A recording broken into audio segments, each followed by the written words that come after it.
अस्सलाम वालेकुम व रहमतुल्लाहि व बरकातहू। तमाम बिरादरान इस्लाम को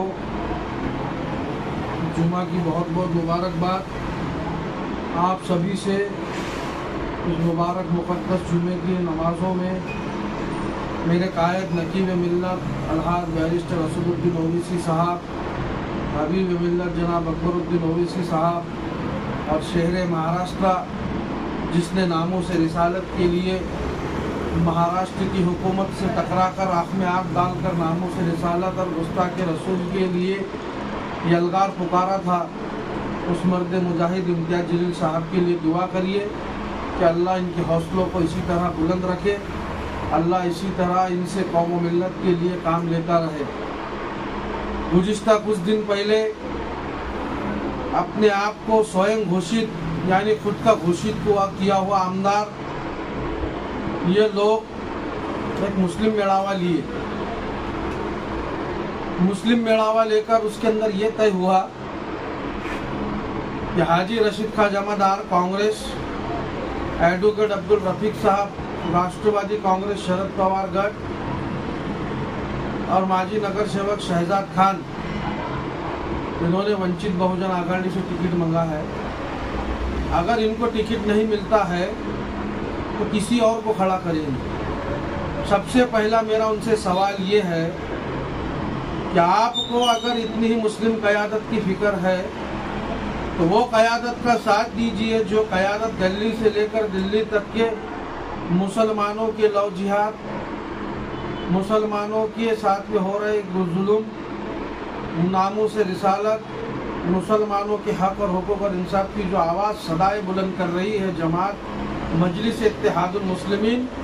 जिसका सपना है कि मुस्लिम क़यादत खड़ी हो, उसके हाथ क्यों नहीं मजबूत करते।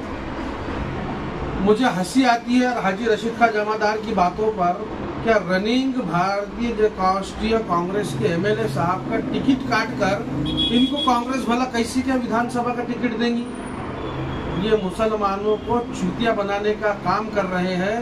इनके ज़मीन, इनके पैरों के नीचे की ज़मीन इनको खिसकती हुई नज़र आ रही है। दिन पर दिन मजलिस इत्तेहादुल मुस्लिमीन को अल्लाह दिन दोपहर रात चौड़ी तरक्की दे रहा है तो ये पागल हो चुके हैं, गुमराह कर रहे हैं नांदुरा मलकापुर विधानसभा मतदार संघ के मुसलमानों को। यहाँ पर कहते हैं कि मैं विधानसभा लड़ूंगा, मुझे बताओ तो सही किस एंगल से, किस तरीके से एक रनिंग आमदार जिसका समाज का 80-90 हज़ार वोट है मराठा समाज का, उनका टिकट काट के हाजी रशीद खां को कैसी का देंगे कांग्रेस।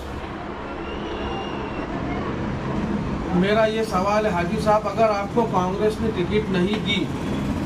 तो क्या तुम मुस्लिम क़यादत को मजबूत करने के लिए ऐसी पार्टी का साथ देंगे जो गली से लेके दिल्ली तक के मुसलमानों के हर मुद्दे की लड़ाई अपनी लड़ाई समझ के लड़ रही है। दूसरी बात, हाजी अब्दुल रफीक साहब, एडवोकेट अब्दुल रफीक साहब ने राष्ट्रवादी कांग्रेस पक्ष से टिकट मांगा है। राष्ट्रवादी अगर आपको टिकट देंगे तो इसकी जिम्मेदारी आप लेते हैं कि शरद पवार भविष्य के अंदर कभी वो जो उद्धव ठाकरे कहता था कि आम्हाला फक्र आहे, आम्ही बाबरी पाडलेली आहे आणि माझ्या शिवसैनिकांनी पाडलेली आणि त्याचा मला अभिमान आहे, तुम ऐसी सियासत और ऐसी पार्टी के साथ में जाके मुस्लिम क़यादत खड़ी करेंगे। हमारा आपसे सवाल है कि आपको मुस्लिम क़यादत खड़ा करना है तो मजलिस इत्तेहादुल मुस्लिमीन के अलावा वाहिद एक ऐसी जमात है जो मुस्लिम क़यादत खड़ी कर सकती है। आपके साथ में आपके पार्टी के राष्ट्रीय अध्यक्ष के भतीजे साहब थे, सत्ता के खातिर पहली बार गए, रातों रात पूरा केसा नील कर वापस आए, फिर बाद में चले गए। मेरा ये सवाल है, अगर अल्लाह ने आपको टिकट दिला दी, आप सुनकर भी आ गए, इसकी क्या गारंटी है कि कल अगर भविष्य में राजकारण में कुछ भी हो सकता है कभी, तो इसकी क्या गारंटी है कि आप भारतीय जनता पार्टी, शिवसेना या वो विचारधारा जो देश के मुसलमानों को और संविधान को कमजोर करना चाहती है उनके साथ नहीं जाएंगे। फिर बात आती है हमारे दोस्त शहजाद खान साहब की कि अगर आपको वंचित बहुजन आघाड़ी ने टिकट नहीं दिया तो क्या आप मुस्लिम क़यादत खड़ी करने के लिए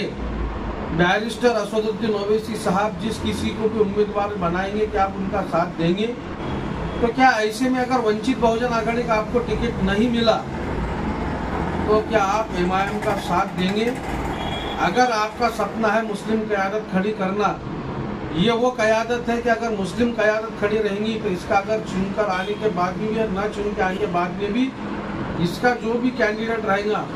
वो कभी भी भारतीय जनता पार्टी, शिवसेना, वो हिंदुत्ववादी विचारधारा को जाके मैनेज नहीं होगा, ना उनके साथ में जाके सत्ता के वास्ते बैठेगा। एक कुलता एक 6 राज्यों के अंदर उनको मुस्लिम क़यादत की इतनी फिक्र है तो तुम्हारी यही महाविकास आघाड़ी अगर औरंगाबाद के अंदर वहाँ पर तुम प्रेशर लाते थे, तुम्हारे सियासी आकाओं को कहते थे कि एक इम्तियाज जलील है जो 6 राज्यों में गोवा, राजस्थान, मध्य प्रदेश, झारखंड, महाराष्ट्र और गुजरात, ये 6 राज्यों के अंदर अकेला मुस्लिम खासदार था जनाब सैयद इम्तियाज जलील। अगर तुम सारे के सारे महाविकास आघाड़ी के घटक पक्ष जाकर अगर अपनी अपनी पार्टियों को हमारे 6 राज्यों के मुसलमानों का प्रतिनिधित्व कर रहा है,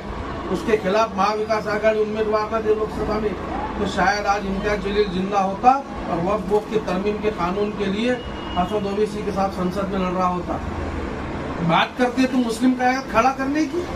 उधर तुम्हारी पार्टियां जाकर मुसलमान एक कुलते के एमपी को गिराती है, विधान परिषद को मुस्लिम मुक्त विधान परिषद करती है। अगर तुम वाकई में अगर मुस्लिम क़यादत को चाहते हैं कि खड़ी हो, मुस्लिम क़यादत खड़ी होकर मुसलमानों के मसलों को हल किया जाए, तो अगर आप तीनों को टिकट नहीं मिलता है तो क्या आप मजलिस इत्तेहादुल मुस्लिमीन का कोई भी उम्मीदवार जो बैरिस्टर असदुद्दीन ओवैसी साहब देंगे उसका काम करेंगे? मुस्लिम क़यादत को खड़ी करने के लिए, मुसलमानों के मसले को हल कराने के लिए क्या आप हमारे साथ आएंगे? आप मुझे पूरी उम्मीद है कि इंशाअल्लाह आप लोग मुस्लिम क़यादत खड़ी करने के लिए इंशाअल्लाह हमारा साथ ज़रूर देंगे। अपना